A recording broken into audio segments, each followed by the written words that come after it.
Year-old me was so clever, lol. That's awesome.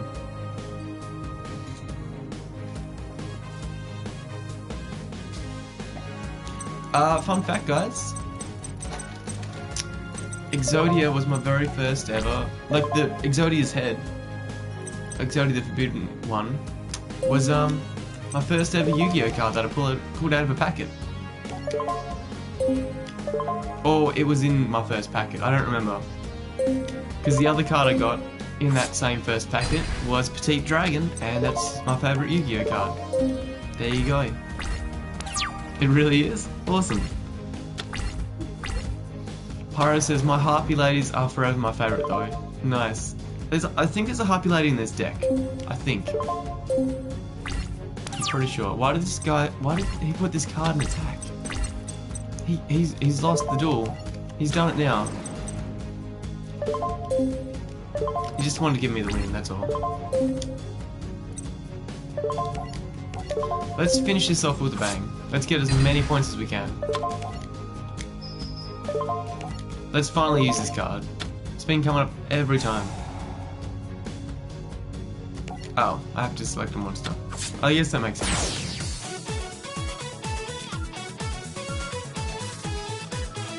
So we won. The music only lasts for a little bit though, guys. So, what? A card that powerful totally wipes me out. It does when it's boosted. Whoa, you stink at this game, Joey. You did fine, Joey. I just have better cards. My grandpa owns a game shop, and I get all the best cards from him. Your own game shop? What are we waiting for? Let's go. Okay, maybe Grandpa can show us his super rare card. But there was someone listening to the conversation. So we got this new stuff. So as you see, there's lots of new stuff that's really cool. So you get a new campaign, which is the next one. You're obsessed with them? Oh yeah, no, Exodia things were the best. I was a little bit obsessed with them. I only ever had one. I had another two, but I think they were both fake. So, yeah. Dragons of Bay. Yeah, I love me some dragons. So we got the Joey Wheeler avatar. We got a deck recipe, Joey. We got signature card award, Axe Raider. Try it out.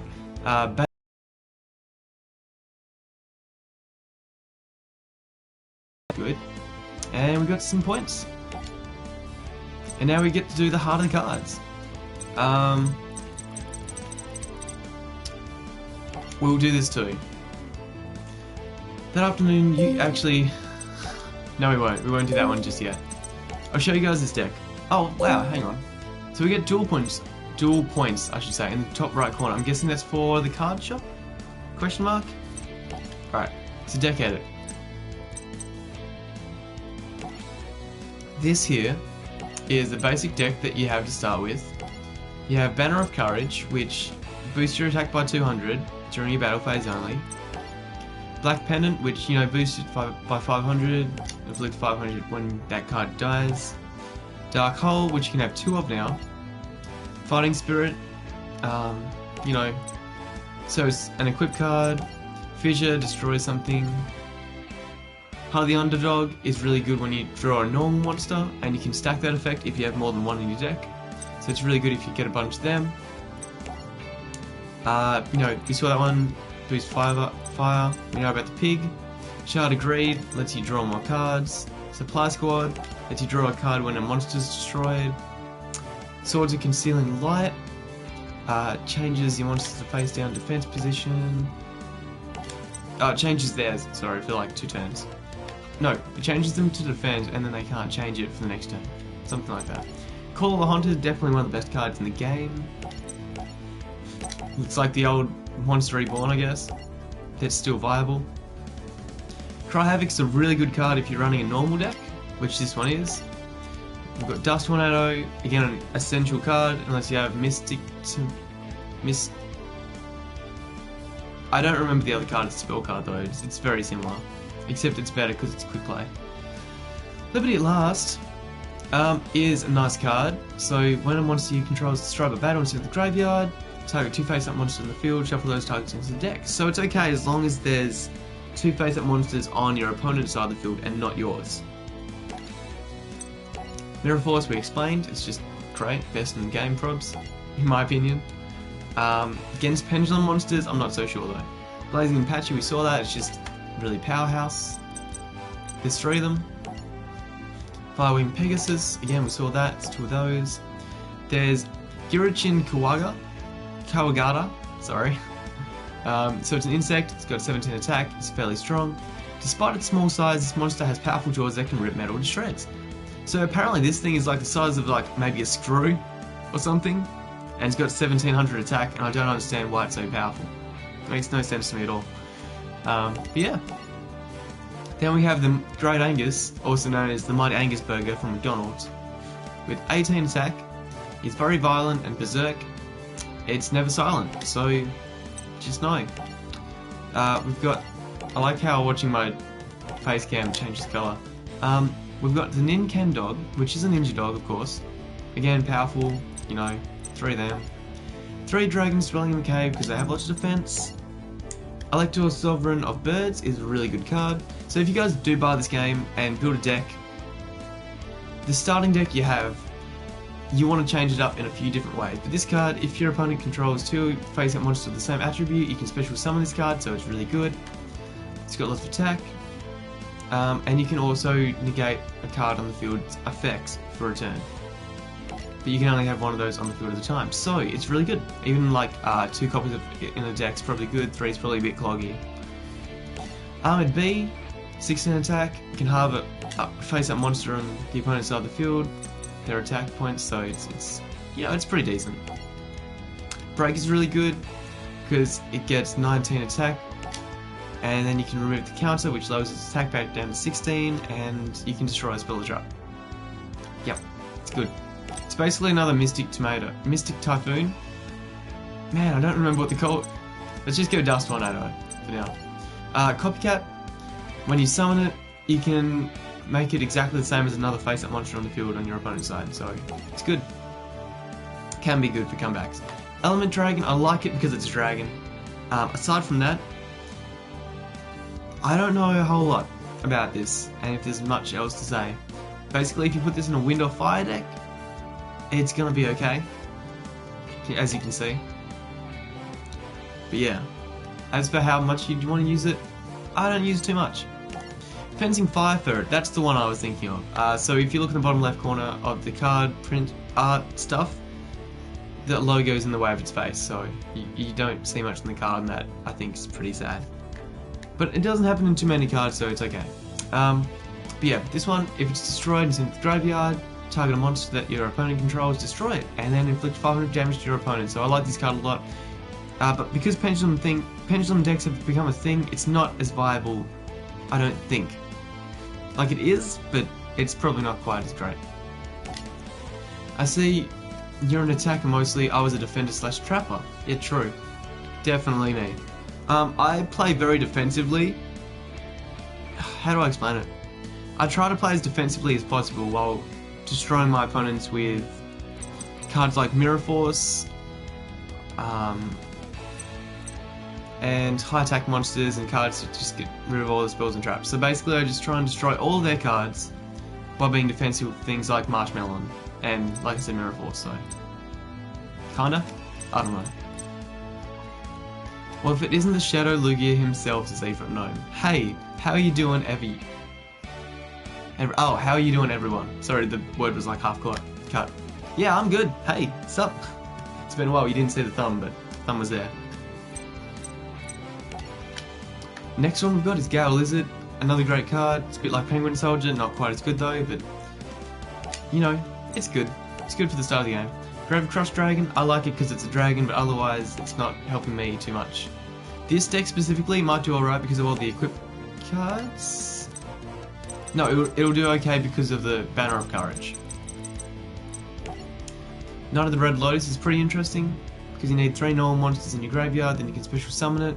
So, you know, it's not too bad, and it can help you get other normal monsters out. It's really good in a normal deck. Man-Eater Bug, I think everybody pretty much knows what this is. It's just a good card. So that's the basic deck. What I've done is I've tried to amplify it and change it. As you can see here, I literally just did this. This was the first thing I did in the game. And then I thought, nah, I'll just record the rest, stream it. So I kept the Dark Hull. And all these cards here are available at the very start of the game as well, so you don't have to beat anyone. Very interesting game, definitely. I like it. So I got enemy controller because it's good for defense. You can, you know, change your opponent's monster's position. It's quick play, and apparently you can have 3 of them in your deck now. It was once banned. So you can tribute a monster to take control of one of your opponent's monsters until the end phase. So if they've got a blue eyes, you've got like a really weak monster, destroy your weak monster, take control of their blue eyes, and then sacrifice it for something huge, and that's pretty much how it wants to work, because it's good. It's good for sacrificing and tributing XYZs, XC summons I guess, and pendulums and stuff. Is this PC? Can it be used for console also? It's on the PS4. It might be available on Xbox One. I don't know about PC. There is similar games though on Xbox.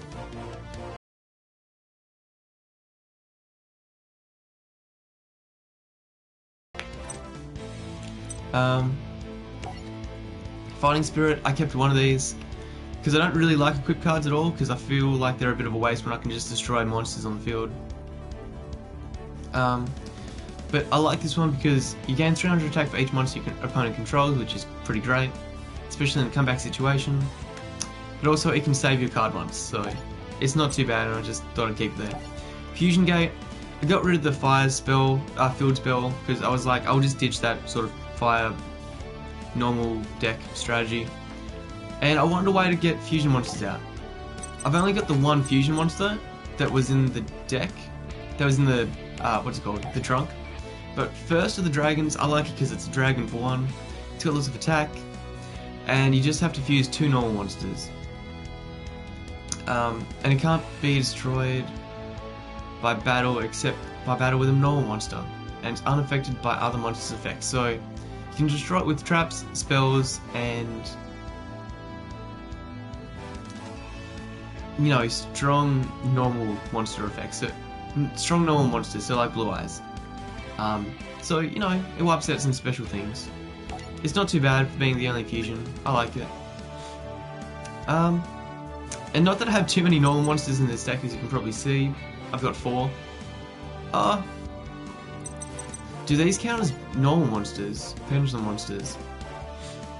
I thought they did, but they might not actually, now that I'm looking at it. So that could be a problem, but anyway. No, I'm pretty sure they do. Because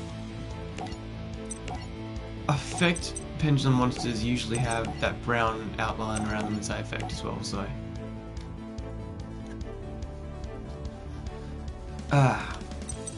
Anyway, next card is I kept in the pig, just because if your opponent goes to attack you and you both have a face-up attack position monster, you can activate this, increase your attack on your monster. They can't stop their attack, so their monster dies and they take lots of damage.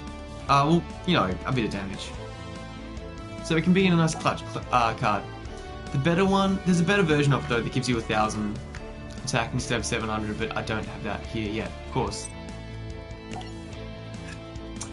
So it's a Concealing Light. It's a new card. It's a new card for me. Like, it's been around forever since the start, but I've never used it, so I thought I'll leave it in there, see how it goes. It doesn't seem too bad. It can make, you know, the monsters go in defense. It could be good. If not, I'll just remove it. Swords of Revealing Light. This wasn't in the deck, and I was really surprised, so I put it in there immediately. That's my thought process there. Call of the Haunted. I said this is as good as like Monster Reborn, so I just put in 3. You're probably fine with 2 as well, but I just thought it's one of the best cards around for me. Cloning. So this is an interesting card. When your opponent normal or flip summons a monster that has a level, you can special summon a clone token. That's exactly the same, pretty much. Except when the opponent's monster is destroyed, you destroy this token. So now that I'm looking at it, it could backfire, especially if they say tributed their monster immediately. So I might have to rethink this strategy, but I'm gonna try out cloning for a little bit, because monsters, trap cards that can be monsters aren't too bad. Next we've got Dust Tornado, which I already talked about is pretty essential, so I put 2 of those. There's 3 in the deck.